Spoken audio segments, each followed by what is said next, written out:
திருச்சிற்றம்பலம். அண்ட சராசரங்களுக்கெல்லாம் அதிபதியாக விளங்கக்கூடிய முருகப்பெருமானுடைய ஒப்பற்ற கருணையினாலே கமல விநாயகர் சத்சங்கமும் புரசை திருநெறி கழகமும் இணைந்து மிகச் சிறப்பாக நடத்தி வருகின்ற திருமந்திர வேள்வியில நாம் முதல் தந்திரத்தில உபதேசம் என்கிற பகுதியில மேலும் சில மந்திரங்களை சிந்திப்பதற்கு திருவருள் கூட்டியிருக்கிறது. தந்திரம் என்பது நூல் அல்லது கயிறை குறிக்கும். அந்த தந்திரத்திலே பல மந்திரங்கள் ஒரு கயிற்றிலே பல இழைகள் இருப்பது போல அந்த பல பாடல்களை குறிக்கும் முகமாக மந்திரம் என்ற பெயராலே அதை குறித்தார். நூலுக்கே மந்திரம் என பெயர் பெற்றது இந்த ஒரு நூலுக்குத்தான். மந்திரம் என்பது நினைத்தவற்றை நிறைவேற்றி தரும் என்பது பொருள். அப்படி நினைக்கின்றவர்க்கு நினைத்தவற்றை நிறைவேற்றி தருகின்ற சாநித்தியம் உள்ள பாடல்களை நந்தியம்பெருமானிடம் தாம் கேட்ட பாடத்தின் மூலமாக நமக்கு உயிர்கள் வாழ் வைத்த பெருங்கருணையின் காரணமாக திருமூலர் அருளி செய்தார். நம்முடைய வாழ்வு இந்த கலியுகத்திலே மிக மிக கடினமானது. ஞானசம்பந்த பெருமானே சொல்லுகிறார், ஒழுகல் அரிது அழிகலியில். கலியுலகத்திலே வாழ்வது என்பது மிக கடினமானது என்று 7ஆம் நூற்றாண்டிலேயே நம்ம கஷ்டத்தை பத்தி அப்பவே பாடிட்டார். வழிபெருகு வழியை நினையா சிவனை தொழுது உலகில் இழுகுமலம் அழியும் வகை. சிவனை தொழுதுதான் இந்த பழிபெருகு வழியிலிருந்து விடுபடுவதற்கான நிலை என்று தெளிவா சொல்றார். சிவனை வணங்குவது என்பதுதான் ஒரே மார்க்கமாக ஒரே வழியாக உயிர்கள் உய்வதற்கு அமைந்ததுதான் சிவநெறி. அந்த நெறியில நாம் சேர்ந்திருக்கிறோம். பொதுவாகவே எல்லா மார்க்கத்தினரும் சொல்லுகிறது தான் இது. நீங்கள் இந்த மார்க்கத்திலே சேர்ந்திருக்கிறீர்கள் என்று சொன்னால் உங்களுக்கு இந்த இறைவனுடைய கருணை இருக்கிறது என்று சொல்லுகிறது தான். ஆனால் சைவ நெறி உண்மைகளை நிலைநாட்டி இப்படி ஒரு கருத்தை சொல்லுகிறது. மற்றவர்கள் எல்லாம் எந்த கருத்தையும் நிலைநாட்டாமல் தங்களுக்கு முடிந்த முடிவாக இவற்றை சொல்லுகிறார். நாம நிரம்ப கேள்விகளை கேட்டு பதில் சொல்லி உண்மைகளை நிறுவி ஒரு கொள்கையை ஒரு சமயம் சொல்லுமானால் அந்த கொள்கையை அந்த சமயம் நிறுவ வேண்டும். நிரம்ப சமயங்கள் இருக்கு, நிரம்ப மதங்கள் இருக்கு, அவைகள் நிரம்ப உண்மைகளை சொல்லுகிறார்கள். அவைகள்தான் எங்கள் உண்மைகள் என்று சொல்லுகிறார்கள், அவைகள்தான் எங்களுடைய கொள்கைகள் என்று சொல்லுகிறார்கள். ஆனால் அந்த கொள்கைகளையோ உண்மைகளையோ அவர்கள் நிறுவி இருக்கிறார்களா என்று கேட்டால் ரொம்ப அது ஒரு சந்தேகத்திற்குரிய ஒரு கேள்வி. ஆனால் சைவ சமயம் எப்படி என்று சொன்னால் இதனுடைய கொள்கைகளை எல்லாம் இதனுடைய செய்திகளை எல்லாவற்றையும் நிறுவி இருக்கிறது. அந்த சமய கொள்கைகளை உண்மை என்று நிறுவுவது என்பது ஒன்று இருக்க, அது ரொம்ப அவசியம். நம்முடைய சமயத்தில் சொல்ல போனா நீங்க நல்ல தெளிவாக தெரிந்து கொள்ள வேண்டும், மூட நம்பிக்கைக்கு இடமே இல்லை நம்முடைய சமயத்துலதான். ஆனா இப்ப நிறைய மூட நம்பிக்கை பார்க்கிறோமே அப்ப என்று நீங்கள் சொன்னால் அவைகளெல்லாம் காலப்போக்கிலே மற்ற சமயங்களில் இருந்து நம்முடைய சமயத்திலே நுழைந்தவை. சைவ சமய நெறியின்படி நின்று நெறிப்படி நாம் அணுகுகின்ற பொழுது இதுல எந்த ஒரு பகுதியும் நீங்க உங்களை அச்சுறுத்தியோ பயமுறுத்தியோ ஒப்புக்கொள்ள செய்தது அல்ல. ஒரு சின்ன உதாரணம் சொல்லட்டுமா? உங்களை கோயிலுக்கு வரவழைக்கிறது எப்படி, இல்ல உங்களுக்கு கொஞ்சம் பக்தி அதிகமா வரவழைக்கிறது எப்படி அப்படின்னா சுலபமான வழி. உங்க வீட்டுல குரு பெயர்ந்துட்டார், குருவோட பார்வை சரியில்லை, இல்ல சனி 7.5, இப்படி எதையாவது சொன்னோம்னா நமக்கு அச்சம் வரும்.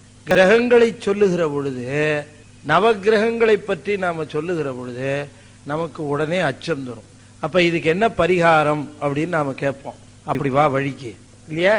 ஆனால் நீங்க நல்லா தெளிவா தெரிந்து கொள்ள வேண்டும், சைவ சமயம் மட்டும்தான் நவகிரகங்களால ஆன்மாக்களுக்கு சிவனை வழிபடுகிறவர்களுக்கு எந்த விதமான ஊரும் கிடையாது என்று அழுத்தம் திருத்தமாக சொல்லி இருக்கிறது. நமக்கு தெரியுதா? அப்பயும் சுத்துவோம், வேக வேகமா சுத்துவோம். சுத்தினாலும் பரவாயில்ல, வேயுரு தோழி பங்கன் விடம் உண்ட கண்டன் அப்படின்ட்டு சொல்லிட்டே சுத்திட்டு இருப்போம். ஒன்னு சுத்து, இல்ல வேயுரு தோழி பங்கன்னு சொல்லு. இது என்ன சுத்திக்கிட்டே சொல்றது? அனாவசியமா திட்டிக்கிட்டே ஒருத்தரை வணங்குற மாதிரி இல்லையா?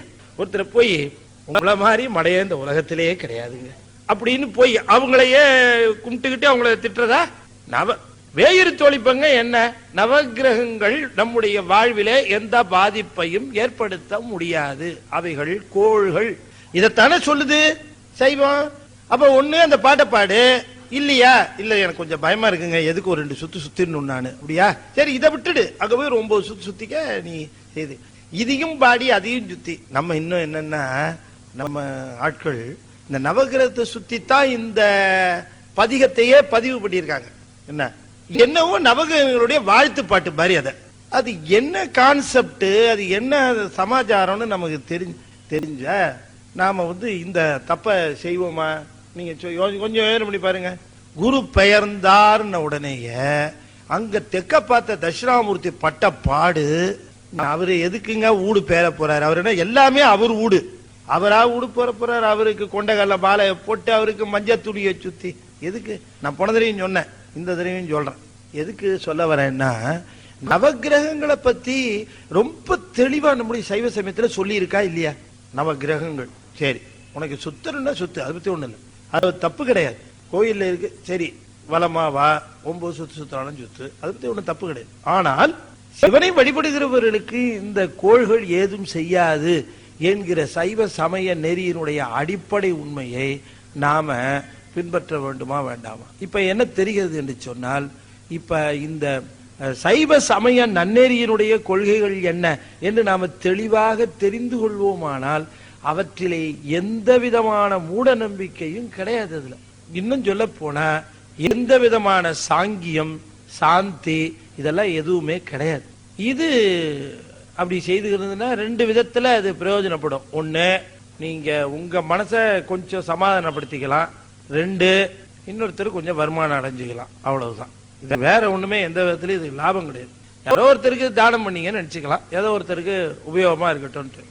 மற்றபடி அது உங்களுடைய வாழ்வுல எந்த விதமான மாற்றத்தை, அதுக்கு அந்த நேரத்தை சிவன் மேல திருமுறைகளை ஓதி நம்முடைய மனதை சிவன்பால் செலுத்துவோமேயானால், அன்பு செலுத்துவோமேயானால் வினைகளினுடைய தாக்கத்தில் இருந்து நாம் விடுபடுவதற்கு வழி உண்டு என்று நம்முடைய பெரியவர்கள் சொல்லுகிறார்.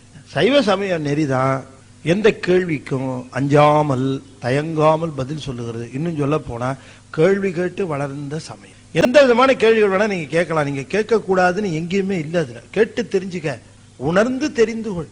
இறைவன் என்பவன் உனக்கு ரொம்ப வேண்டியவன். நீயே விரும்பலைன்னா கூட அவர் உன்னை விட்டு போறது இல்ல. நீ விரும்பல, நீ தெரிஞ்சுக்கலேங்கிறதுனால அவர் உன்னை விட்டு போறது இல்லை, உங்களோட தான் இருக்கிறார். என்றைக்கு நீ தெரிந்து கொள்கிறாயோ, என்றைக்கு நீ அறிந்து கொள்கிறாயோ அன்றுதான் நீ அவருடைய முழு இன்பத்தையும் அவரால் பெற வேண்டிய பயனையும் நீ பெறுகின்றாய். நீ அவரை அறிந்தாயோ இல்லையோ அவரால் பெற வேண்டிய பயனை உன் அளவிற்கு நீ பெற்றுக்கொண்டுதான் இருக்கிறாய். ஆக சைவ சமய நன்னெறி என்பது என்ன என்பதை நாம கொஞ்சம் அடிப்படையா தெரிந்து கொள்ள வேண்டும். அதனால இங்க இருக்கிறவர்கள் எல்லாம் திருமந்திரத்தை தெரிந்து கொள்கிறார்கள், திருமந்திரத்தை ஓதுகிறார்கள், திருமந்திரத்தினுடைய உபதேச பகுதி முதற்கொண்டு திருமந்திரம் முழுமையும் அறிந்து கொள்கிறார்கள் என்று சொன்னால் அவர்களை யாரும் ஏமாற்ற முடியாது. அவர்கள் யாருடைய சொல்லிலும் ஏமாந்து போக மாட்டார்கள். அவர்கள் சொல்லுவார்கள், நாங்கள் நீர் இட்டவர்கள். அப்படின்னு என்ன அர்த்தம்? நாங்கள் எல்லாம் சிவனுக்கு அடிமை. சிவனுக்கு அடிமை, நாங்கள் எவனுக்கும் அடிமை இல்லை. அவ்வளவுதான், முடிஞ்சு போச்சு. நாமார்க்கும் குடியல்லோம் நமனை அஞ்சும் சொன்னாரா இல்லையா? ஒருத்தர் சொல்லும் போது அவருக்கு என்னங்க வயசு? 80 வயசுல ஒருத்தர் இவ்வளவு அழுத்தம் திருத்தமா பேசுறார். 80 வயசுல என்ன நம்ம பேச முடியுமாங்க? 80ல நாமார்க்கும் குடியல்லோம் நமனை அஞ்சோம்னு சொன்னோம்னா ராத்திரி சாப்பாடு கிடைக்காது நமக்கு. என்ன சத்தம் பெருசா இருக்குது? ஒருவேளை பட்டினி போட்டாதான் சரியா இருக்கும் போல இருக்குன்னு வீட்டுல கட் பண்ணுவோம். ஏன்னா யாரையா நம்பிதான் சாப்பிட்டு இருப்போம். 80 வயசுல நாம உழைச்சு சாப்பிடுற மாதிரி இருக்கும். 80 வயசுல பேசுறார், நாமார்க்கும் குடியல்லோம் நமனை அஞ்சோம் நரகத்தில் இடப்படும் நடலை அல்லோம் ஏமாப்போம் பிணியறியோம் பணிவோம் அல்லோம் இன்பமே என்னாலும் துன்பம் இல்லை. என்ன அழகா சொல்றார். நாமார்க்கும் குடியல்லோம் நமனை அஞ்சோம் நரகத்தில் இடப்படும் நடலை அல்லோம் ஏமாப்போம் பிணியறியோம் இன்பமே என்னாலும் துன்பம் இல்லை. நாமார்க்கும் குடியல்லோம் நமனை அஞ்சோம். நீங்களும் சொல்லணும் அப்படியே. இந்த தைரியம், இந்த துணிவு வருமானா சிவனை வணங்குறவங்களுக்கு மட்டும்தான் இந்த துணிவு வரும், வேற யாருக்கும் வர வாய்ப்பு இல்லை. நாமார்க்கும் குடியல்லோம் நமனை அஞ்சோம். எங்களுக்கு எவனை பார்த்து பயமே கிடையாது. ஏன்னா அவன் எங்க கிட்ட வரவே மாட்டான், அவன் எங்க கிட்ட வரமாட்டாங்க, நாங்க அவங்க கிட்ட போக மாட்டோம். அதுக்காக நாங்க இங்கே இருப்போம்னு அர்த்தம் இல்ல. எங்களை கூட்டு போறதுக்கு யமனோ யம தூதர்களோ வரமாட்டாங்க. சிவனும் சிவகணங்களும் வருவார்கள். அதான் அர்த்தம் அதுக்கு. சிவனும் சிவகணங்களும் வருவார்கள் அழைத்து போவதற்கு. வெங்கால் அப்படின்னுட்டு சைவ சமய நெறியினுடைய உண்மைகளே அன்பர்களே, நாம அடிப்படையா நம்ம நெறி என்ன சொல்லுது? நாம சிவனை வணங்குகிறோமே, நம்ம நெறி என்ன சொல்லுது? சைவ சமய நெறி என்ன சொல்லுது? அது எப்படி நம்முடைய வழிபாட்டை அமைத்துக் கொள்ள வேண்டும் என்று சொல்லுகிறது. அப்படின்னு நாம தெரிந்து வழிபட்டோம்னு வச்சுங்களேன், நமக்கு நிச்சயமா அப்பர் சுவாமியினுடைய வாக்குப்படி இன்பமே என்னாலும் துன்பம் இல்லை. அதுல சந்தேகத்துக்கு இடம் கிடையாது. நம்முடைய நெறி அப்படிப்பட்ட நெறி. அதைத்தான் திருமந்திரம் நாம முதல் தந்திரத்துல ஆரம்பிச்சு நாம உபதேச பகுதியை பார்க்கிறோம்னு சொன்னா, அவர் ஆரம்பிக்கும் போதே என்ன ஆரம்பிச்சார் நீங்க உங்களுக்கு நல்லா ஞாபகம் இருக்கும்னு நினைக்கிறேன். சிவனோடு ஒக்கும் தெய்வம் தேடினும் இல்லை, அவனோடு ஒப்பார் இங்கும் யாவரும் இல்லை, புவனம் கடந்தன்று பொன்னொளி மின்னும் தவணச்சடைமுடி தாமரை யானே. அப்படித்தானே துவங்கினார் திருமந்திரத்துல. முதல் மந்திரம் என்னது? சிவன் தான் ஆரம்பிச்சார். சிகாரத்துல தான் ஆரம்பிச்சார். சிவனோடு ஒக்கும் தெய்வம் தேடினும் இல்லை. இதுதான் முதல் வரி நம்முடைய திருமந்திரத்துல திருமூல சொன்ன வாக்கியம். சிவனோடு ஒக்கும் தெய்வம் தேடினும் இல்லை. இத ஒத்துக்கிறியா? இல்ல, கொஞ்சம் தேடினா கிடைக்கும் போல இருக்கு. போயிட்டு வா, திருமந்திரம் அப்புறம் படிச்சுக்கலாம். போயிட்டு வா. இல்ல, நான் ஒத்துக்கிறேன். அப்பவா உட்காரு, திருமந்திரங்கள். முதல்ல இந்த கொள்கையை ஒத்துக்கிட்டா திருமந்திரம் படிக்கலாம். இல்லையா, நீ இல்ல இல்லையே எனக்கு கொஞ்சம் சந்தேகமா இருக்குன்னா சரி, அதை தெளிவடைச்சிட்டு அப்புறம் வா. அதுதான் சொல்றாரு, சிவனோடு ஒக்கும் தெய்வம் தேடினும் இல்லை. நீ தேடிக்கிட்டு டயத்தை வேஸ்ட் பண்ணாத. நாங்கெல்லாம் தேடி பார்த்து இல்லைன்னு ஒரு முடிவுக்கு வந்துட்டோம். நீ ஒரு தடவை தேடி பார்த்து உன் வாழ்க்கையை வீணாக்காத. நாங்கெல்லாம் தெரிஞ்சுக்கிட்டோம், சிவனோடு ஒக்கும் தெய்வம் தேடினும் இல்லை அப்படின்னு எல்லாரும் கண்டுபிடிச்சாச்சு. நீங்க வேற உலகத்தில எல்லாம் பார்த்திருக்கலாம், ஒருவேளை இங்க இருக்கிறாங்களோ என்ன. அவனோடு ஒப்பார் இங்கும் யாவரும் இல்லை. இந்த மண்ணுலகத்திலும் இல்ல. சில பேர் சொல்லிட்டு தெரியும், ஆனா நம்பிராது. நான் தான் கடவுள்மா, நம்பிராது.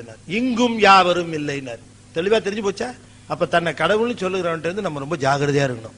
கடவுள் இல்லேன்னு சொல்றவன்ட்ட நீங்க ஒரு 50 அடி தள்ளி நின்னா, தன்னை கடவுள்னு சொல்லிட்டு இருக்கிறவன்ட்ட 500 கிலோமீட்டர் தள்ளி நிக்கணும். அதனாலதான் ரொம்ப ஆபத்து. அப்ப நமக்கு நல்லா தெரியுது, அந்த காலத்திலிருந்து இரண்யகசிபு தன்னைத்தான் கடவுள்னு சொல்லிட்டு இருந்தான் இல்லையா? நான் தான் கடவுள்னு சொல்லிட்டு இருந்தானே, அவர் இந்த காலத்திலேயும் சொல்லிட்டு தான் இருக்கிறாங்க பல பேர், தன்னையே கடவுள் என்று. பெரும்பாவம். சிவன் ஒருவனைத்தான் வணங்கணும். அவன் ஒருத்தன் தான் பதி, ஒன்றே பதி. மித்த எல்லாம் ஆன்மாக்கள் தான், மித்த எல்லாமே ஆன்மாக்கள் தான், எல்லாமே அணுதான்.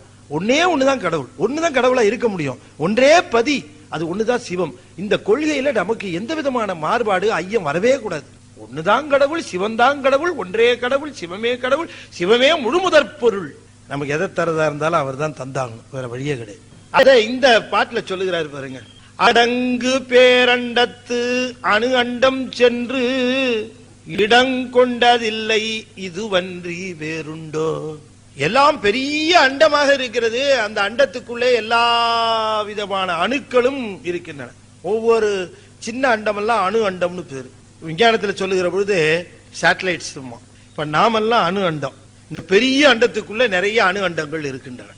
சொல்ற இந்த பெரிய பேர் அண்டமாக விளங்குது. அண்டம்னா முட்டைன்னு அர்த்தம். ஆக்சுவலா அண்டம்னா முட்டைன்னு அர்த்தம். ஆனால் முட்டை போல வடிவத்திலே, இந்த உருளையான வடிவத்திலே இருக்கிறது என்பதற்காக இது அண்டம்னு சொல்லுகிற வழக்கமாயிற்று. இது எப்படி டிஃபைன் பண்றதுங்கிறது கொஞ்சம் நமக்கு கடினமான செய்தி. நம்முடைய அறிவின் எல்லைக்கு உட்பட்ட செய்திகளை மட்டும்தான் நம்மால வரையறுத்து அவற்றை விவரிக்க முடியும். அறிவின் எல்லையை தாண்டுகிற செய்திகளை பற்றி நம்மால விவரிக்கிறதோ, அதை வரையறுக்கிறதோ, அதை பற்றி பேசுவதோ கொஞ்சம் கடினம். 50 கோடி வருஷத்துக்கு அப்புறம் சூரியன்ல இருக்கிற ஃபியூவல் தீர்ந்து போயிடுங்களாம் விஞ்ஞானி சொல்றான். அப்ப அது எரிபொருள் தீர்ந்து போற நேரத்தில் அது வீங்க ஆரம்பிக்குமா, ஸ்வெல் ஆகுமா. அப்படி சொல்லார வேகத்துல பூமியை பிடிச்சி உள்ள இழுத்துருமா. அப்ப ஒரு நெருப்பு குழிக்குள்ள விழுந்த ரப்பர் பந்து மாதிரி உள்ள போயிருமா அது அப்படின்னு விஞ்ஞானிகள் பிரசிவ் பண்ணி சொல்றாங்க. இப்ப 50 கோடி வருஷம் கழிச்சு தானே, 50 வருஷ கணக்கே நமக்கு இன்னும் தகராறா இருக்கு. சரி, இது அவங்க அனுமானம் பண்ணி சொல்லுகிற செய்தியை தான் உங்களுக்கு சொல்றேன், விஞ்ஞான செய்தி இது. இப்ப எல்லாமே அண்டத்துக்குள்ளேயே தான் இருக்குது. இது எந்த பக்கம் போனாலும் இந்த அண்டத்தை விட்டு தனியா வெளியில எங்கேயா போக முடியுமா? பேரண்டமாக இருக்கு. பேரண்டத்துக்குள்ள ஒரு அண்டமா இருக்கு. ஏங்க, நானு இனிமே உங்க மூஞ்சிலே விழிக்க மாட்டேன் அப்படின்னு சொல்லி வீட்டை விட்டு கிளம்புறேன்னு வச்சுக்கோமே. கிளம்புறேன் எங்க போக முடியும்? இந்த ஊரை விட்டு போலாம், இல்ல இந்த நாட்டை விட்டு போலாம். வேற எங்க போறது? நான் போய் என்ன அந்த இடத்துல அடிக்க முடியும்? எங்க போனாலும் இந்த பூமிக்குள்ளதானே இருந்தாகணும், வேற எங்கேயும் போக முடியாதே. இந்த பூமியினுடைய வாழ்க்கையிலே நான் சிக்கி இருக்கிற பொழுது இந்த பூமிக்குள்ளேயே தானே நான் இருந்தாகணும். எங்க போனாலும் அதை சொல்றார். அடங்கு பேரண்டத்தில் பேரண்டம் சொல்லுகிற பொழுது அண்டப்பகுதியின் உண்டை பிறக்கம் அப்படின்னாரு மணிவாசக பெருமான். 100 கோடியின் மேற்பட விரிந்தனர். அண்டப்பகுதியின் உண்டை பிறக்கம். அந்த அண்டப்பகுதியின் உண்டை பிறக்கங்கிறதுக்கு சொல்றார், அண்டத்துல இருக்கக்கூடியவைகள் எல்லாமே உருண்டையா இருக்குன்னார். மணிவாசகர் எப்ப பாடினாருன்னு எனக்கு நீங்க காலம் பார்த்துங்க. ஆனா இவ வானவியலா சாஸ்திர நிபுணர்கள்லாம் சொல்லுகிறார்கள், all celestial bodies are spherical in nature. அதை நம்ம சுவாமி எவ்வளவு அழகா சொல்றாரு, அண்டப்பகுதியின் உண்டை பிறக்கம்.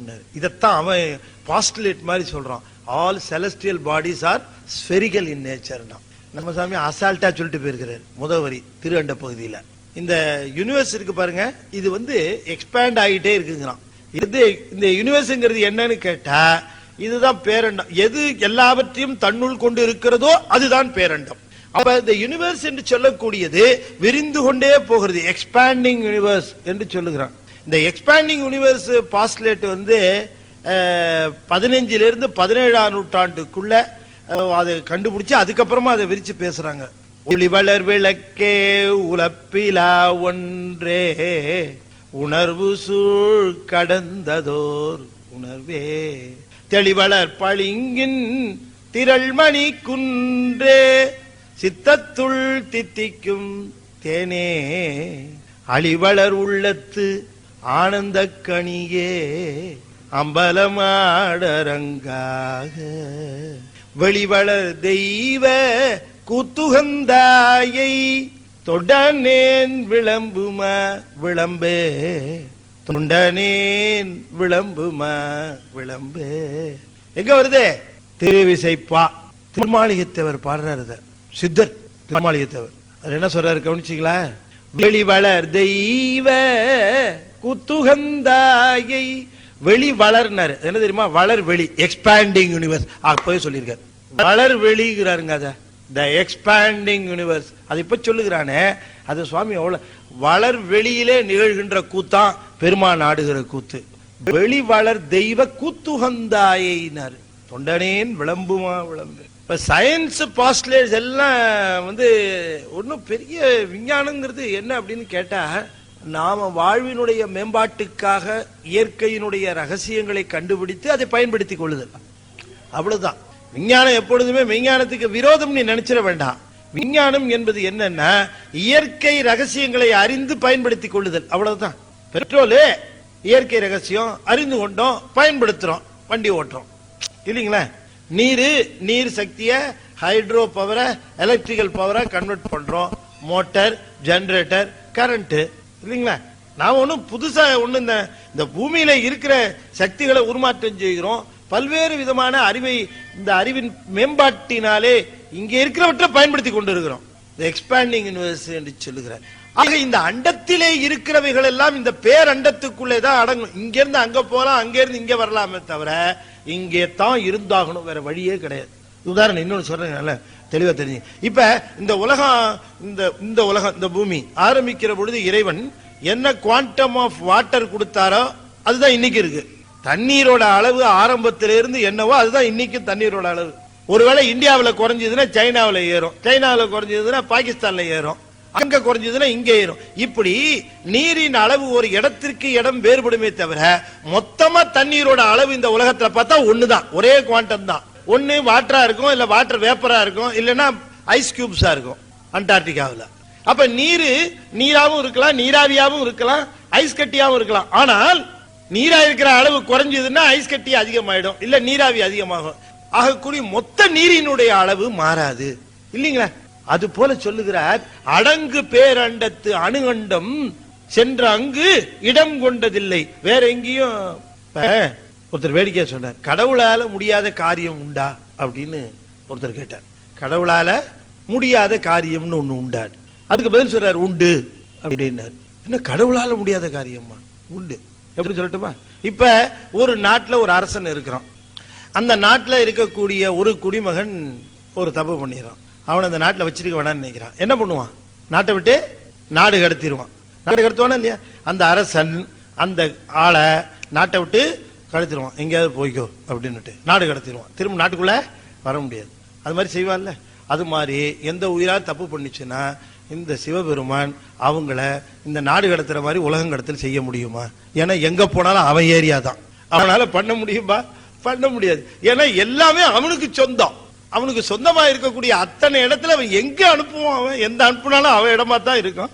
அடங்கு பேர் அண்டத்து அணு அண்டம் சென்று அங்கு இடம் கொண்டதில்லைன்னாரு. அணு அண்டமாக இருக்கக்கூடியது இந்த பேரண்டத்தில ஒரு இடத்துல இருக்கிறது, அது சென்று வேறு எங்கேயும் தங்க முடியாது. எதுக்கு இதை இவ்வளவு தூரம் விரிவா சொல்லுகிறாருன்னா, இந்த உடம்புக்குள்ளே இருக்கிற உயிர் இந்த உடம்பை விட்டு நீங்குமானால் வேறு எங்கேயாவதா போய் இருக்க போது, அதுவும் சிவபெருமான் சொல்லுகிற ஒரு இடத்துல தானே போய் இருக்க முடியும் அப்படின்னு கேட்கிறார். இதுக்கு வேற எங்கேயா போக்கடான்னு கேட்கிறார். ஒண்ணு இருந்தா இங்க இருக்கணும். அதுக்கு ரொம்ப சொல்லுகிறார், கடந்தொரும் நின்ற உயிர் கரை காணின் திடம்பெற நின்றான் திருவடிதானே. திரும்ப திரும்ப திரும்ப திரும்ப இந்த உடம்புக்குள்ள இருந்து இருந்து இருந்து பிறந்து இறந்து பிறந்து இறந்து பிறந்து இறந்து முடிவில் எங்கதான் போகும் அது அப்படின்னு கேட்டா சொல்றார், பல நாட்கள் ஒரு கப்பல் திரிஞ்சுக்கிட்டு இருந்தது நீர்ல. பயணத்தின் போது அது நீரிலே திரிந்து கொண்டிருந்தது. ஒரு நாள் எங்க வந்து சேரும்? கரைக்கு வந்து தானே சேரும். சேர்ந்தானே ஆகணும். பல நாள் அந்த கடலிலே திரிந்த கலம் ஒரு நாள் கரையிலே வந்து சேரும். அதுபோல இந்த பிறவிகளிலே பல நாள் திரிந்து அலைந்த உயிர் ஒரு நாள் இறைவனுடைய திருவடியாக கரையில வந்து சேர்ந்துதான் ஆகணும்னர். வேற எங்க போகணும்னு கேட்கிறார். திடபெற நின்றான் திருவடிதானே. கடந்தொரும் நின்ற உயிர் கரை காணின். கடம்னா குடம்னு அர்த்தம். கடம் அது கடம்னா உண்மையிலேயே அதுக்கு என்னன்னா குடம்னு தான் அர்த்தம், பானைன்னு அர்த்தம். கடம் கர்நாடக சங்கீதத்துல அது ஒரு முக்கியமான இன்ஸ்ட்ருமெண்ட் இல்லையா கடம். இந்த கடம் இருக்க அது இந்த உடம்பை குறிச்சது. கடந்தோறும் நின்ற உயிர் அப்படின்னாரு.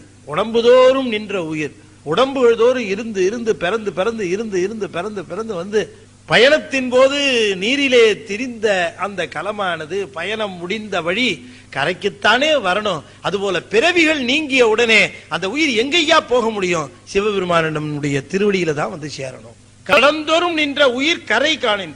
உடம்புகள் தோறும் நின்று, உடம்பு எல்லா பிறப்பும் பிறந்து இழைத்தேன். இழைத்தேன் எதை சொல்லுகிறார்? உடம்பா இழைச்சதையா சொல்றார்? இல்ல, உயிர் இழைக்கிறத பத்தி பேசினார் மணிவாசகர். மணிவாசகர் ஒருத்தர் தான் உயிர் இழைப்பை பத்தி பேசினார். இழைப்பு என்பது உயிருக்கு வருகிறது என்பது. எல்லா பிறப்பும் பிறந்து இழைத்தேன் எம்பெருமான். நான் பிறக்காத பிறப்பு உண்டா சுவாமி? எல்லா பிறப்பும் பிறந்து பிறந்து இறந்து இறந்து வந்து சேர்ந்து இருக்கிறேன். இன்னுமா பிறப்பு? அஞ்சுகிறார், நடுங்குகிறார். அதனாலதான் ரொம்ப கவனமா இருக்கிறார்.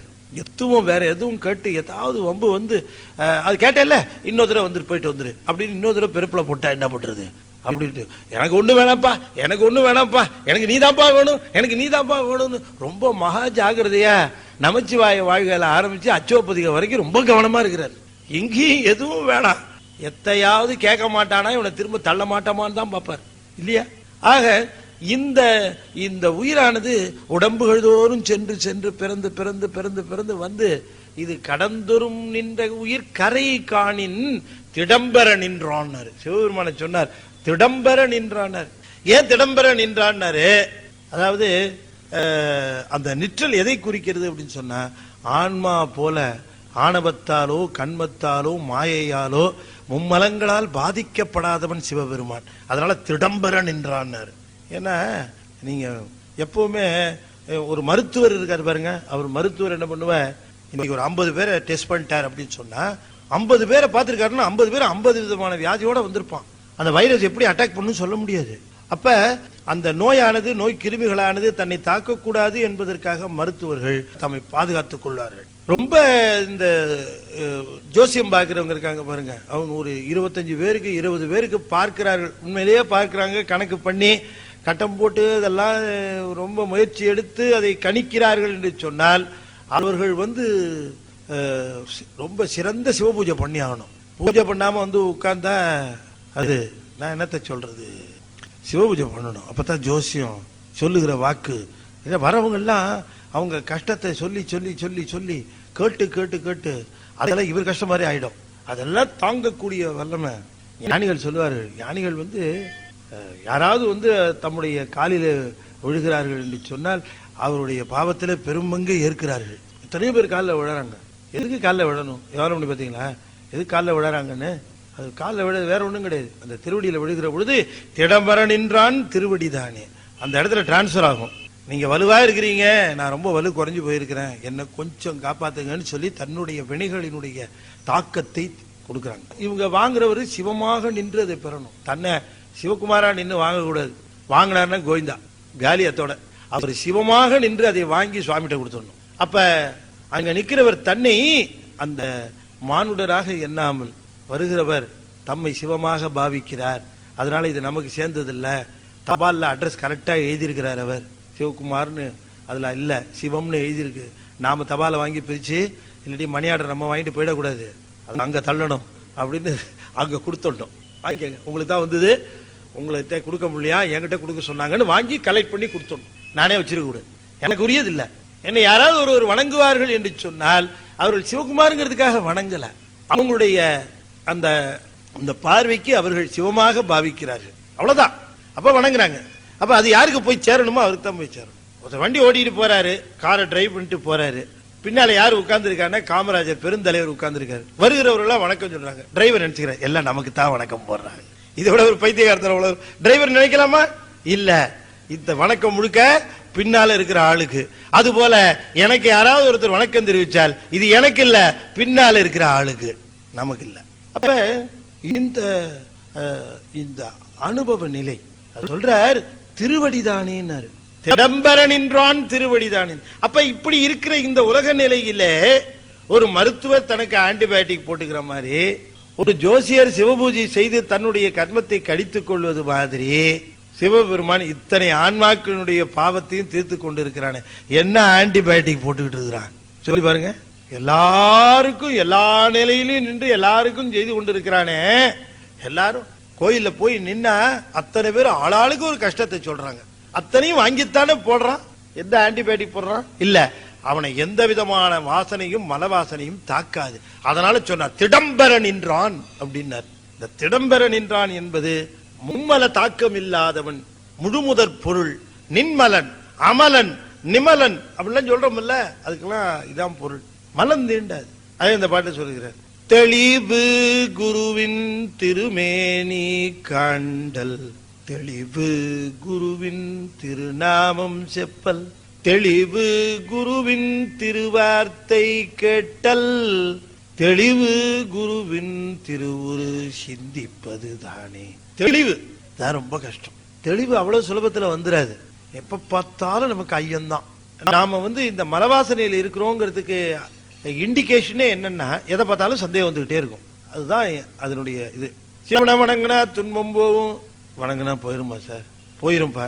சரி, என்னவோ நீங்க சொல்றீங்க போயிருன்னு சொல்றீங்க, யாருக்காவது போயிருக்கா? அது மாதிரி திருமுறை ஆசிரியர் எல்லாம் சொல்லியிருக்காங்க, நிறைய பேருக்கு போயிருக்கான். ஓ, திருமுறை ஆசிரியர் எல்லாம் சொல்லியிருக்காங்களா? அப்படியா?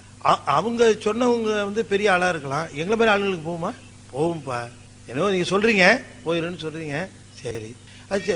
வணங்குறதுன்னு சொல்றீங்களே, எப்பவும் வணங்கணுமா இல்ல எப்பயாவது வணங்கலாமா? வாரம் ஒரு தடவையா இல்ல வாரம் 2 தடவையா? வந்துகிட்டே இருக்கும் ஐயம். ஒருத்தர் குரு கிட்ட போய் கேட்டான், சுவாமி எனக்கு ஞானம் வரணும். அப்படியா? வேற ஏதாவது வேணும்? இல்ல சாமி எனக்கு ஞானம் தான் வரணும். வேற ஒண்ணு வேணாமா? இல்ல சாமி எனக்கு ஞானம் தான் வரணும். சரி, ரொம்ப சந்தோஷம். அப்ப என்ன பண்ற, தினம் தேவார பாடல்கள் படிச்சுட்டு ஒரு 1/4 கிலோ இல்ல 1/2 கிலோ இந்த திராட்சை இருக்கு இல்லையா, திராட்சை வேணாம், நல்ல பழங்கள், இந்த பழங்களை சுவாமிக்கு நைவேத்தியம் பண்ணிட்டு திருமுறைகளை எல்லாம் பாடிட்டோம். போனவன் திரும்பி வந்தான். பழங்கள்லாம் வைக்க சொன்னீங்களே சுவாமி, எத்தனை வகை வைக்கலாம்? 4 வகை வைக்கலாமா 5 வகை வைக்கலாம் அப்படின்னு அவர் சொன்னார். இப்போதைக்கு உனக்கு ஞானம் வராது. ஏன்னா நீ போயிட்டு திருமுறை பாடல்கள் எத்தனை பாடுறதுன்னு கேட்டிருந்தேன்னா உனக்கு ஞானம் வந்திருக்கும். எத்தனை பழம் வைக்கலான்னு கேட்கிற, உன் புத்தி இன்னும் பழத்திலேயே இருக்கு, என்ன இன்னும் மேல வரல, பழத்தையெல்லாம் முடிச்சுட்டு வான்னு அனுப்பிச்சேன் இல்லையா? அப்ப எதை பெற விரும்புகிறோமோ அதற்குரிய அடிப்படை தகுதியை நம்ம பெற்றணும். நமக்கு இருக்கக்கூடிய மிகப்பெரிய ஒரு இது என்ன, தெளிவு. ஒன்றை பற்றினால் அந்த பற்றிய ஒன்றோடு நிற்றல். ஒருத்தர் சொன்னார், அடியார்களுக்கெல்லாம் நான் சாப்பாடு போடணும், என்ன பண்றதுன்னே தெரியல, பணம் இல்ல, எல்லா பணமும் தீர்ந்து போச்சு. சரி, எனக்கு ரொம்ப தெரிஞ்சது சூதாட்டம், நான் சூதாட போறேன். சூதாடினா காசு வரும், காசு வந்தா அடியாருக்கெல்லாம் சாப்பிடும். எங்க சூதாடுறது பெரிய பாவம். ஆமா தெரியுமே, பாவம் தெரியும். அந்த பாவம் உங்களுக்கு பெரும் துன்பத்தையும் பாவத்தையும் கொண்டு வந்து சேர்க்கும். யாருக்கு? உங்களுக்கு. ஆர்டர் எனக்கு தானே, பரவாயில்ல, எனக்கு பாவம் வந்தா வந்துட்டு போகுது. ஆனா அதனால காசு வரும், அடியார்களுக்கு சாப்பாடு போடுறேன்ல, அதனால எனக்கு பாவம் வந்தாலும் பரவாயில்ல, அடியார்களுக்கு அன்னம் பாலிக்கிறேன் இல்லையா, அது எனக்கு ரொம்ப மகிழ்ச்சியை தரும், அதனால நான் செய்ய போறேன்னு செஞ்சார். இப்ப கொள்கை என்ன அப்படின்னு சொன்னா, அவரு அடியார்களுக்கு அன்னம் பாலித்தார். இங்க பாருங்க, சிவஞான சித்தியார்ல ஒரு செய்தியை ரொம்ப தெளிவா சொல்லுகிறார். ஒருத்தர் ஒரு வினை செய்கிறார் என்று சொன்னால், நல்வினையா இருந்தாலும் சரி தீவினையா இருந்தாலும் சரி, செய்யக்கூடிய வினைகள் அத்தனையும் என்னன்னா நேரா சிவபெருமான்ட்ட தான் போகும். தெரிஞ்சு போகுது, அது என்ன சிவபெருமான்ட்ட போறது தேவையில்லையே என்று மற்றவர்கள் சொல்லுகிறார்கள். ஆனா சைவ சித்தாந்தம் என்ன சொல்லுகிறது, சைவ சமய நன்னெறி என்ன சொல்லுகிறது, நீ எதை செஞ்சாலும் சிவபெருமான்ட்ட தான் போய் சொல்லு, சிவனே ஏற்றுக்கொள்வான். அத்தனையும் நீ எதை செஞ்சாலும் சிவனே ஏற்றுக்கொள்வான். நீ பள்ளிக்கூடம் கட்டினாலும் சரி பள்ளிக்கூடத்தை இடிச்சாலும் சரி அவனே தான் ஏத்துக்கிறான். ஏன் அவன் ஏத்துக்கணும்? இப்ப நான் உதாரணம் சொல்றேன். இப்ப ஒருத்தர் என்ன பண்ண, பசிக்குதுன்னு வந்தார். ஐயா பசிக்குதுங்க ஐயா, எனக்கு ஏதாவது கொடுங்க ஐயான்னு கேட்கிறார். இவரு பையில பணம் வச்சிருக்கிறார். அப்படி பையில பணம் வச்சிருக்கிற பொழுது இவரு எனக்கு உதவி செய்யுங்க ஐயா, எனக்கு பசியா இருக்குதுயா, சாப்பாடு கொடுங்க ஐயா அப்படின்னு கேட்கிற பொழுது இவர் உடனே சொல்லுகிறார், பணம் இல்லைன்ட்ட போப்பா அப்படிங்கிற, ரொம்ப பசிக்குது. ஆனா போப்பா இல்லைங்கிறல்ல, என்கிட்ட பணம் கிடையாது, போயிட்டு வா சொல்லிட்டு பையில பணம் இருக்கு. அவர் பசிக்குதுங்கிற, பணம் இல்லைங்கிற. இப்ப இது என்னது, பாவமா நன்மையா? பாவம் தானே. பொருளை வச்சுக்கிட்டு இல்லைன்னா பாவம் தானே, சந்தேகம் இல்லையா? எல்லாருமே பெரும் பாவங்கிறோம். சிவபெருமான்ட்ட போகுது, சிவபெருமான் என்ன எழுதுறாரு, இத பாவம்னு எழுதல புண்ணியம்னு எழுதிட்டாரு. என்னன்னாரு, அவன் வேற ஒண்ணு இல்ல, சாப்பாட்டுக்குன்னு காசு கேட்கறான தவிர காசு கொடுத்தா டாஸ்மாக் கடைக்கு தான் போவான். அவன் தெரியும் இவருக்கு. அதனால இவனுக்கு காசை கொடுத்து இவன் போய் அங்க போய் இவன் உடம்பை கெடுக்கிறதுக்கு பதிலா இவனுக்கு காசு கொடுக்காம இருக்கிறது நல்லதுன்னு கொடுக்காம இருக்கிற. இது எப்படிங்க தெரியும் மத்தவங்களுக்கு? சிவனுக்கு மட்டும்தான் தெரியும். அவன் தான் கணக்கை சரியா எழுதுவான்.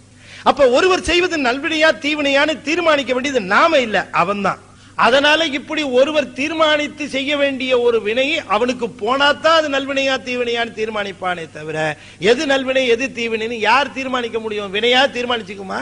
ஒருத்தர் அடிக்கிறாருங்க, இன்னொருத்தர் போட்டு பொத்து பொத்துன்னு அடிக்கிறாரு. ஐயோ வலிக்குதே வலிக்குதுன்னு கத்துறாரு. இது பாவமா இல்லையா? பாவம் தான், உண்மையிலேயே பாவம் தான். அடிக்கிறவர் ஆசிரியர், வாங்குறவன் மாணவன். அடிக்கிறதுடைய நோக்கம் என்னன்னா அவன் திருந்தணும்னு அடிச்சிட்டு இருக்கு. இது யார் தீர்மானம் பண்றது? சிவன் தான். இப்ப நாம ஒண்ணு நல்லா தெரிஞ்சுக்கிட்டோம், நாம எதை செஞ்சாலும் தப்பா தான் இருக்குது, நல்லா தெரிஞ்சு போச்சு. அப்ப எதை சொன்னாலும் தப்பா இருக்கு. அதனால ஒருவர் செய்த வினை நல்வினையா தீவினையா என்று தீர்மானிப்பது சிவத்தினுடைய கையில தான் இருக்கு. எனவே சிவத்திடம் தான் எல்லா வினைகளும் சென்று சேர்கின்றன. அதனால தான் நாம பொதுவா இன்னொருத்தருடைய செயல்களை விமர்சிப்பதை கூடிய மட்டும் குறைச்சுக்கணும், கூடிய மட்டும் குறைச்சுக்கணும். திருவள்ளுவர் போய் ஒருத்தர் கேட்டாரு, ஐயா உலகத்திலேயே யார் ரொம்ப பெரியவங்க அப்படின்னு கேட்டார் திருவள்ளுவர்கிட்ட. திருவள்ளுவர் சொன்னார், உண்ணாது நோற்பார் பெரியர். பசி வந்த பொழுது அந்த பசியை பொறுத்து கொண்டு, மிக கொடூரமாக வந்து தாக்குகின்ற பசியை பொறுத்து கொண்டு உண்ணாமல் இருக்கிறார்களே அவர்கள்தான் மிகப்பெரியவர்கள் அப்படின்னார். உண்ணாது நோற்பர் பெரியர். ஐயா நீங்க ரொம்ப பெரிய தத்துவத்தை சொன்னீங்க ஐயா, ரொம்ப மகிழ்ச்சி. அப்படி பசியை பொறுத்து கொண்டு உண்ணாமல் இருக்கிறார்களே அவர்களே மிகப்பெரியவர்கள் நீங்கள் சொன்னீர்கள், மிக்க மகிழ்ச்சியா, நாங்க வரோம். இல்ல அவசரப்படாத, அதுக்குள்ள போற, அவங்களோட பெரியவங்க ஒரு ஆள் இருக்காங்கன்னாரு. யாருன்னாரு, உண்ணாது நோற்பர் பெரியர். உண்மைதான், ஆனா அவங்க கூட பின்னால்தான் வரணும். ஒருத்தர் முன்னால போவார். யார் அவருன்னாரு, பிறர் சொல்லும் இன்னாச்சொல் நோற்பாரின் பின்னார். மத்தவன் தன்னை வந்து வைகிறானே, ஏசுகிறானே, திட்டுறானே, அதை கேட்டுக்கிட்டு பொறுத்து கொள்ளுகிறார ஒருத்தர், அவருக்கு பின்னால்தான் இந்த பசியை பொறுத்தவர் வரணும். இவர் தான் முன்னால நிப்பாருன்னார். அப்ப மற்றவர் பேசுகின்ற வசை மொழிகளை தாங்கிக் கொண்டு பொறுத்து கொண்டு ஒருவர் நிற்பாரே, ஆனால் அவர் உண்ணாது நோக்கின்றவரை காட்டிலும் பெரியவர். ஏன்? அவருக்கு தெரியும் மற்றவன் நம்மளை திட்டிட்டு இருக்கிறான்னா அவன் நமக்கு நன்மை செய்யறான்னு அர்த்தம். என்ன நன்மை செய்யறான்?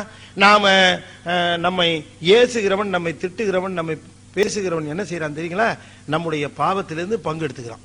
நம்மளை பேச பேச நம்ம பாவத்திலிருந்து ஷேர் பண்ணிக்கிட்டே இருக்கிறான், எடுத்துக்கிட்டு இருக்கிறான். அப்ப நமக்கு ரொம்ப நன்மை செய்யறவர் யாரு?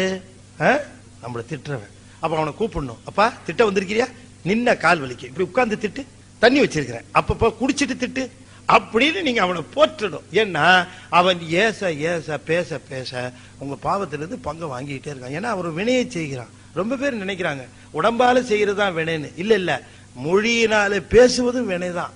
மனசால நினைச்சா தப்பு இல்லைன்னு ரொம்ப பேர் நினைச்சிட்டு இருக்கான். அதெல்லாம் வினை கிடையாது. செஞ்சாதானே சார் தப்பு, மனசால நினைச்சா ஒன்னும் தப்பு இல்லைன்னு மனதினாலேயே மற்றவருக்கு கெடுதல் நினைக்கிறான். என்னவோ தெரியல சார், ரொம்ப நல்லா இருந்துகிட்டே இருக்கிறான், என்னைக்கு கெட்டு போறானோ தெரியல. இப்படி இது எந்த பாவமும் இல்லைங்கிறான். இல்ல, இது பாவம், இது வினை, மனதினாலே வினை. மனதினாலேயும் மொழியினாலேயும் மெய்யினாலேயும் ஈட்டுவதுதான் வினை. எல்லாத்துக்கும் உண்டு. இப்ப மனதினாலே என்ன வினை செய்கிறேன்னு யாருக்கு தெரியும்? உள்ள இருக்கிற சிவனுக்கு தான் தெரியும். எனவேதான் நாம் செய்கின்ற வினைகள் முழுவதும் சிவனிடம் சென்று சேர்கின்றன. ஒரு வார்த்தை சொல்லுற, நான் ஒரு உதவி பெறலாம், நீங்க என்ன பண்றீங்க, உங்களுக்கு பண உதவி தானே வேணும், இந்த இவர் இருக்கிறார் அவர்கிட்ட போங்க, நீ அவர்கிட்ட போனீங்கன்னா அவர் உங்களுக்கு நல்லா உதவி பண்ணுவார், நீங்க போய் அவர்கிட்ட உதவி பெற்றுக் கொள்ளலாம் அப்படின்னு ஒருத்தட்ட சொல்றாரு. நீங்க ரொம்ப நல்லா இருக்கணும், நான் கஷ்டப்பட்டு யார்கிட்ட போறது, நல்ல வேலை. அவர்கிட்ட போனாரு, இது மாதிரி அனுப்பிச்சார். அப்படியா, சரி இந்தா அப்படி உதவி செஞ்சார். இவர் கணக்குல இவர் உதவிக்கு அனுப்பிச்சாரு, இவர் கணக்குல நன்மை எழுதுவாருங்கிறீங்களா? இல்ல. ஏன்னா அவன் ரூபாய்க்கு 15 ரூபா வட்டி வாங்குவான். நம்ம மாட்டிக்கிட்டு சிக்கினது பத்தாதுன்னு யாம் பெற்ற இன்பம் பெருகை வையகம் இவனும் சேர்ந்து போய் மாட்டட்டும் அப்படின்னு அவனையும் கொண்டு மாற்றாம இருங்க. உள்ளுக்குள்ள ஒரு தீய எண்ணத்தை வைத்துக் கொண்டே அவனுக்கு உதவுவது போல உதவுகிறானே, இந்த கள்ள எண்ணம் யாருக்கு தெரியும்? சிவனுக்கு மட்டும்தான் தெரியும். அவன் இதை பாவ கணக்குல எழுதுவான். அதனால நான் உங்களுக்கு சொல்லிக்கொள்ள விரும்புவது என்ன என்றால், நாம் செய்யும் வினைகள் அத்தனையும் சிவனிடம் சென்று விட்டுத்தான் நமக்கு பயனாக எழுதப்பெறுகின்றன. காரணம், சிவன் ஒருவன் தான் இது நல்வினையா தீவினையா என்று தீர்மானிக்கிறான். அவன் ஒருவனுக்குத்தான் அந்த அருகதை இருக்கு, வேற யாருக்கும் இல்ல.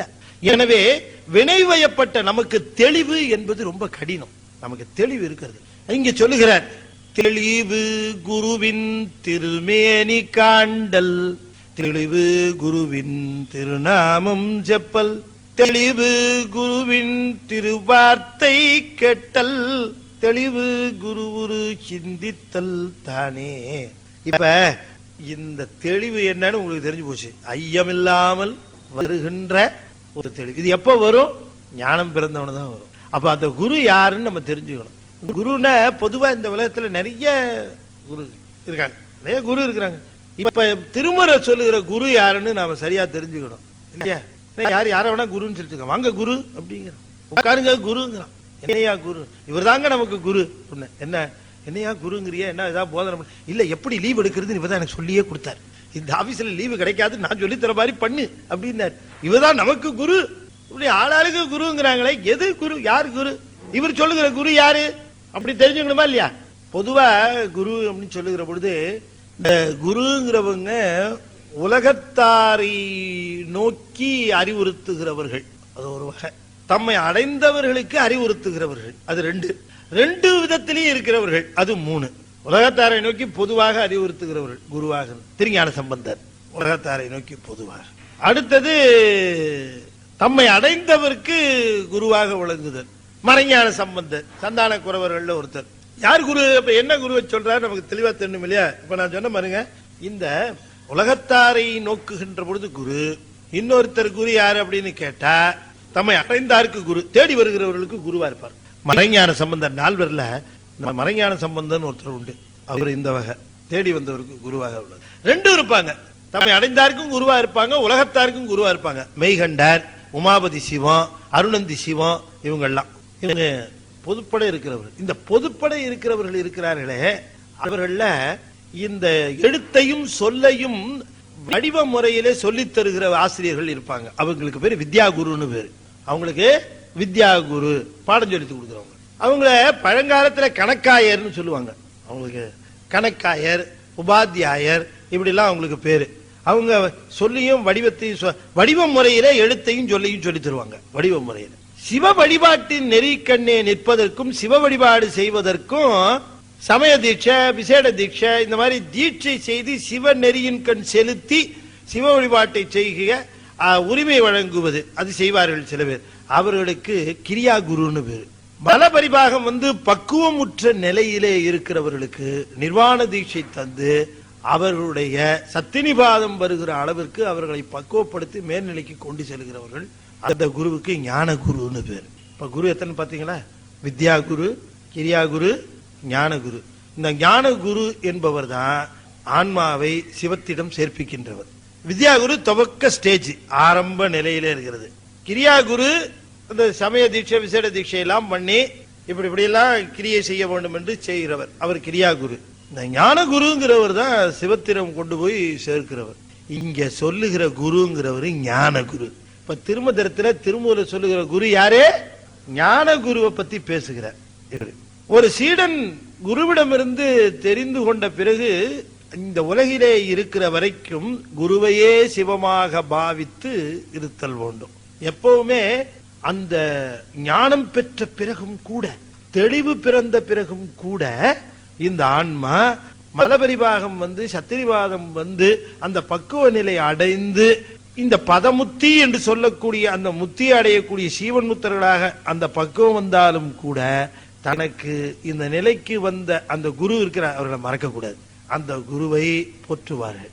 அந்த குருவை போட்டு இப்ப என்னதான் நூல் எழுதினாலும் அந்த சிவஞான சித்தியார் எழுதின நம்ம சுவாமி மெய்கண்டார வணங்கிட்டு தான் எழுதுவார். என்னதான் மிக உயர்ந்த நிலையில் உமாபதி சிவம் நேரா கொண்டு சேர்த்துச்சு. பெற்றான் சாம்பானை கொண்டு போய் சேர்த்துச்சு. பெற்றான் சாம்பான் வெறும் விறகு வெட்டி தினம் காட்டுல போய் விறகு வெட்டி கொண்டாடுறவன். அந்த விறகு வெட்டி கொண்டாந்து நடராஜர் கோயில் மடத்துல சிதம்பரம் கோயில் மடத்துல கொடுத்துட்டு இருந்தவன். ஃப்ரீயா வெளியில கொஞ்சம் விற்கிறேன், இங்க கொஞ்சம் நீங்க வச்சுக்கோங்க. சுவாமிக்கு என்னால நான் என்ன செய்ய முடியும் சாமி, நான் விறகு வெட்டி பூவா வாங்கிட்டு வர முடியும், என்னால முடிஞ்சது அப்படின்னு மடப்பள்ளிக்கு விறகு கொடுப்போம். ஒரு நாள் கனவுல வந்தார் சாமி. உமாபதி சிவம் கொற்றங்குடியில அங்க அந்த மடத்துக்கும் கொடு. சரி சாமி, இங்க ஒரு கட்டு அங்க ஒரு கட்டு மரம். ஒரு நாள் மழை பெஞ்சுது, 2 இடத்துக்கும் விறகு கொடுக்கல. சமையல் டிலே ஆச்சு. உமாபதி சிவம் கேட்டார், ஏன் டிலே? விறகு வரல. யார் விறகு போடுற ஆளு, நாளைக்கு என்ன பார்க்க சொல்லு அப்படின்ட்டாரு. அவருக்கு விஷயம் தெரியாது, சும்மா கொடுத்துட்டு இருக்காங்க. மடத்துல என்ன கணக்கு எழுதுனாங்களோ தெரியல. வந்து என்ன பார்க்க சொல்லு. சரி சார். அன்னைக்கு கனவுல ராத்திரி நடராஜர் வந்தார். யாரு? பெற்றான். ஒரு சீட்டு ஒண்ணு இருக்குது, அது அந்த மடத்துக்கு கொண்டு கொடுப்பேல, அங்க கொடுத்துரு, அந்த சாமிகிட்ட சேர்த்துருந்த சீட்டு. சரி சாமி. விழிச்சு பார்த்தால் பெற்றான் சாம்பான் கையில ஒரு சீட்டு இருக்குது, ஒரு ஓலை நறுக்கு. அதை எடுத்துக்கிட்டு மறுநாள் போன விறகு கட்டை போட்டாப்புல. ஒரு கட்டா 2 கட்டு, ஏன்னா நேத்து வரல இல்ல, வராதுக்கு 2 கட்டு. சும்மா கொடுக்கறது தானே, நேத்து வர முடியல, நான் என்ன பண்றது, இந்த கொடுக்க சும்மா கொடுக்கறது தானே, ஒரு கட்டு. அப்படி இல்ல, நேத்து வர முடியல, நேத்து கட்டு இன்னைய கட்டு, 2 கட்டு கொடுத்தோம். கொஞ்சம் நில்லு பாவன, சாமி பார்க்கணும்னு இருந்துச்சு. நான் கூட சாமியை பார்க்கணும். ஏன்? அவருக்கு ஒரு தபால் கொண்டு வந்திருக்கேன். தபாலா? ஆமா. யார் கொடுத்தது? சிதம்பரம் நடராஜர். கல்டிடுச்சு. சிதம்பரம் நடராஜர் இவங்கிட்ட தபால் கொடுக்குறாரா, அதை இவன் எடுத்துட்டு வர போறான். நில்லு வருவார், அவர்கிட்டயே கொடுன்ட்டாங்க. வந்தார் சாமி. அந்த விறகு போடுறவன் வந்து அப்படியே சாமி வந்தார். கையில ஒரு சீட்டோட நிக்கிறான். கொண்டாந்து சீட்டை. ஏது சீட்டு? சிதம்பரம் நடராஜர் உங்களுக்கு கொடுக்க சொல்லி கொடுத்தார். அவரே கொடுத்தாரா? ஆமா. கொண்டா வாங்கின. அதுல கீழே எழுதி இருக்குது கொற்றங்குடி. இவன் கொற்றங்குடியில தான் இருக்கிறார். உமாபதி சிவம் பெற்றான் சாம்பானுக்கு பேதமர தீக்கை செய்து அப்படின்னு அதுல செய்தி வந்திருக்கு. பார்த்தவனே புரிஞ்சுக்கிட்டார். அப்படி திருநோக்கம் பண்ணார். ஆஹா, இது பக்குவப்பட்ட ஆன்மா. உடம்பளவுல விறகு சுமக்குதே தவிர ஆன்மா பக்குவத்துக்கு வந்து ரொம்ப நாள் ஆயிடுச்சு. ஏன்னா கனவுல சாமி பார்த்து தபால் கொடுத்த உடனே சந்தேகம் வரல பாருங்க அவனுக்கு. சாமி தபால் நமக்கு கொடுப்பாரான்னு சந்தேகமே வரல. இப்படிதான் எல்லாருக்கும் கொடுப்பாரு போல இருக்குன்னு நினைச்சுக்கிட்டான். சாப்பாடு கொண்டு வந்து வச்ச உடனே, சாமிக்கு முன்னாடி வச்ச உடனே சாமி சாப்பிடுவாருன்னு தானே நினைச்சேன். நாம வைக்கும் போது என்ன நினைக்கிறோம், நைவேத்தியம் பண்ணும் போது என்ன நினைக்கிறோம், சாப்பிட மாட்டார் அப்படின்னு நினைச்சேதான் வைக்கிறோம். நமக்கு உறுதியா தெரியும். அதனால நிறைய வைய பரவாயில்ல, நம்ம தான் சாப்பிட போறோம் அப்படின்னு தெரிஞ்சேதான் வைக்கிறோம். இது நாம நைவேத்தியம் பண்றதுக்கு அவர் நைவேத்தியம் பண்றதுக்கு அதான் வேறுபாடு. அவர் சாப்பிடுவாருன்னு நினைச்சே வைப்பாரு. அவரு ஒவ்வொரு வேலையும் வச்சா அது போயிடும். அதனாலதான் தின்ன அவர் சாப்பிட்டாருன்னு நினைச்சார். சுவாமி அதை மறப்பார் ஒவ்வொரு தடவையும் வைக்கும் போது. பேதமர தீக்கை கொடுன்னு அதுல எழுதி இருக்கிறத பார்த்து, ஆகா இது பக்குவப்பட்ட ஆன்மான்னு அப்படி வீடு திருநோக்கம் செஞ்சார். அவ்வளவுதான், வேலை போயிடுச்சு, முடிஞ்சு போச்சு. அவன் பொண்டாட்டி பிள்ளைங்கெல்லாம் வந்து ஒரே கலாட்டா மடத்துல. எங்க வீட்டு ஆளை நீ எரிச்சு விட்ட, நெருப்பா போயிட்டாருல அவர் மேல, எரிச்சு விட்ட கொண்டு விட்ட. அரசன்ட்ட போய் எல்லாம் கம்ப்ளைண்ட். அரசாங்கம் இருந்து வந்தான். மடத்து மேல நல்ல அபிப்பிராயம் உண்டு, எல்லாம் சொல்றாங்க. அதனாலதான் நான் விசாரிக்க வந்தேன். இந்த விறகு வெட்டிங்க வந்தானா அவனை நெருப்பு வச்சு கொளுத்திட்டாங்கன்னு சொல்றாங்க எல்லாரும், என்ன செய்யுது? அவர் சொன்னார், சிதம்பரம் பெருமானிடமிருந்து ஒரு ஓலை வாங்கிட்டு வந்தார். அதுல பேதமர தீக்கை கொடுத்து முக்தி கொடுக்க முறைன்னு எழுதி இருந்தது. பெற்றான் சாம்பானுக்கே பேதமர தீக்கை. நல்லா கவனமா கேட்கணும். தீட்சை கொடுன்னு சொல்றதோட பேதமர தீட்சைனாரு. பேதம் பாத்துறாதேன்ட்டாரு. நான் எல்லா டெஸ்டும் பண்ணிட்டேன், நீ ஒரு டெஸ்டும் பண்ணிடாதேன்ட்டாரு. தீட்சை கொடுக்கும் போது எப்பவுமே குரு சீடனுக்கு தீட்சை கொடுக்கிற பொழுது சீடனுடைய பக்குவத்தை பார்த்து தான் தீட்சை கொடுக்கணும். அது முறை. அதுல இவர் எழுதுறாரு, பக்குவம் நீ பார்க்காத, எல்லாம் நான் பார்த்துட்டேன், நான் சொன்னதை மட்டும் செய் அப்படின்னு கிளியர் இன்ஸ்ட்ரக்ஷன். பேதமர தீட்சை கொடுத்து முக்தி கொடுக்க முறை அப்படின்னாரு. அதனால பெருமானே உத்தரவிட்டார். நானும் திருநோக்கம் பண்ண, அது கப்புன்னு போயிடுச்சு. பெட்ரோல் பார்த்தவொடனே பத்திக்குச்சு. வாழைத்தண்டு பத்துமா? பத்தாது. பக்குவப்பட்டான்மா, அதுவே தெரிஞ்சு போச்சு. பார்த்தவொடனே போயிடுச்சு. யார் கொடுத்தது இந்த முக்தி? உமாபதி சிவம். அந்த குரு பாருங்க முக்தி கொடுக்குற. அரசன் சொன்னா, நீங்க சொல்றதெல்லாம் நல்லா இருக்கு, நாங்க எப்படி நம்புறதுன்னா, நல்லாதான் இருக்குது, நான் நம்புறேன், இருக்கிற கூட்டமெல்லாம் நம்பாத, எப்படி நம்ப சொல்றீங்க, என்ன பண்ணணுங்கிறீங்கன்னு கேட்டார் உமாபிஷம். இப்ப எங்கள யாராவது ஒருத்தர் திரும்ப இந்த மாதிரி அனுப்புங்கன்னாரு. சொல்லிட்டு திரும்பி பார்த்தா பாதி பேரை காணும், மீதி பேர் நின்றுகிட்டு இருந்தான். சரி அரசன் சொல்றானே அனுப்பலான்னு பார்த்தா ஒண்ணு கூட தேர்ற கேஸ் இல்ல. சுற்றி முத்தி பார்த்தாரு, இது அனுப்புனா எங்க இருந்து அனுப்புறது, வாழைத்தண்டை பத்த வைனா என்னத்த பண்றது. சுற்றி முத்தி பார்த்தார், ஒன்னும் வேலைக்கு ஆகிற மாதிரி இல்ல. சாமி ஒருத்தர் அனுப்புற தகுதி இல்லையே, நான் என்ன பண்ணுவேன்னு இப்படி பார்த்தார். அவரு பூஜை பண்ற சிவலிங்கத்துக்கு கீழே அந்த தினம் அந்த அபிஷேக தீர்த்தம் வந்து விழற இடத்துல இந்த கோமுகத்துல ஒரு கள்ளிச்செடி முளைச்சிருந்தது. அது பக்குவப்பட்டு இருந்தது. அதை பார்த்தார், கப்புன்னு அது விண்ணுலகம் போச்சு. எல்லாரும் பார்த்தாங்க. அரகர மகாதேவான்னாங்க. எல்லாரும் அனுப்புறாரு. அவர் அங்கதான் இருந்தார். சிவம் இந்த குருவை தான் பேசுறார். தெளிவு குருவின் திருமேனி காண்டல். அந்த திருமேனியை பார்க்கிறது தான் தெளிவு. அதுதான் அவர் தான் சிவம் நமக்கு. இப்ப சிவம் வேறு. இப்ப நாம இந்த உலகத்திலே இருக்கிற வரைக்கும் சிவத்தை இந்த கண்ணால பார்க்க முடியாது. இந்த கண்ணால பார்க்கிற மாதிரி இந்த குரு வந்திருக்கிற, இப்ப சிவம் வந்திருக்குது அப்படின்னு குருவை சிவமா பார்த்தல். சிவத்தோட வடிவம் இதுதான். இப்ப இதுதான். அதனாலதான் சிவஞான போதம், சிவஞான சித்தியார் இவற்றை எல்லாம் கேட்கின்ற பொழுது, அதை பாடம் கேட்கிற பொழுது எப்படி கேட்கணும்னா, சிவஞான போதம் சொல்லுகிறவரை மெய்கண்டாரா பார்க்கணும், கீழே இருந்து கேட்கிறவங்க. சித்தியாரை சொல்லுகிறவர்கள் அருணந்தி சிவமா பாவிச்சு பார்க்கணும். அதுதான் சாஸ்திரம் கேட்கிற முறை. தெளிவு குருவின் திருமேனி காண்டல், தெளிவு குருவின் திருநாமம் செப்பல். பஞ்சாட்சரம் மாதிரி அவர் திருநாமத்தை சொல்லணுமா. பஞ்சாட்சரத்துக்கு என்ன வலுவோ அந்த வலு உண்டா அந்த குருவினுடைய திருநாமத்துக்கு. அது சொல்ற, தெளிவு குருவின் திருநாமம் செப்பல், தெளிவு குருவின் திருவார்த்தை கேட்டல். உபதேசத்தை சிந்திச்சுக்கிட்டே இருக்கும். ஓம் சிவாய நம, ஓம் சிவாய நம, ஓம் சிவாய நம. தெளிவு குருவின் திருவார்த்தை கேட்டல். இதுதான் உபதேசம். அந்த உபதேசத்தை செவிமடுத்துக் கொண்டே இருக்கும். தெளிவு குருவின் திருவுரு சிந்தித்தல் தானே, திருவுரு சிந்தித்தல் தானே குருவின் திருமேனி காண்டல், குருவின் திருவுரு சிந்தித்தல் தானே. திருமேனி காண்பதற்கு உரியது, திருவுரு சிந்திப்பதற்கு உரியது. திருமேனி என்பது உருவ நிலை, திருவுரு என்பது அரு உருவ நிலை. இந்த அரு உருவ நிலையை சிந்திக்கணும், இதை காணணும். காண வாய்ப்பு கிடைக்கிற பொழுது காண வேண்டும், காண வாய்ப்பு கிடைக்காத பொழுது தியானத்துல அதை சிந்திச்சுக்கிட்டு இருக்கணும். அரு உருவாக சிவலிங்கமாக அந்த திரு அரு உருவை சிந்திக்க வேண்டும். சதாசிவ திருமேனியை சிந்திக்க வேண்டும். இப்படி செய்து கொண்டு வருகிற பொழுது தெளிவு பிறக்கும். அந்த தெளிந்த நிலை நீடிக்கும். அப்ப இந்த உலகத்தில் இருக்கிற வரைக்கும் தெளிவு அடைந்தவர்கள், அந்த தெளிவு என்பது மலபரிபாகம் சத்தினிபாதம் என்று சொல்லக்கூடிய அந்த பக்குவ நிலை வந்தப்புறம் வருகிற தெளிவு இருக்கு பாருங்க. அதை மெயின்டைன் பண்றதுக்கு குருவினுடைய திருவார்த்தை கேட்டல், குருவினுடைய திருநாமம் செப்பல், குருவினுடைய திருமேனி காண்டல், இவற்றையெல்லாம் செய்து வந்து அந்த தெளிவை இந்த உலகிலே இருக்கிற வரை அவர்கள் பெற்றுக்கொண்டு நீட்டித்துக் கொண்டிருப்பார்கள் என்கிற செய்தியை சொன்னார் என்று சொல்லி இந்த அளவில் நிறைவு செய்து, இந்த திருமந்திரம் கேட்க கேட்க நம்மையும் அறியாமல் நம்முடைய சிந்தனையானது தெளிவு பிறக்கும். அதுல எந்த விதமான நல்ல வாழ்விலே நமக்கு தெளிவான முடிவெடுப்பதற்கான அந்த தூய சிந்தனை வளரும். இதெல்லாம் திருமந்திரத்தினுடைய அரிய சக்திகள். அவற்றை பெற்ற நீங்கள் எல்லாம் வினைகள் எல்லாம் நீங்க பெற்று எல்லா வளமும் பெற்று திருமூலருடைய குருவருளும் சிவபெருமானுடைய திருவருளும் நிறைந்து அனைவருக்கும் விளங்குவதாக என்று சொல்லி இந்த அளவிலே நிறைவு செய்கின்றேன். நன்றி, வணக்கம், திருச்சிற்றம்பலம்.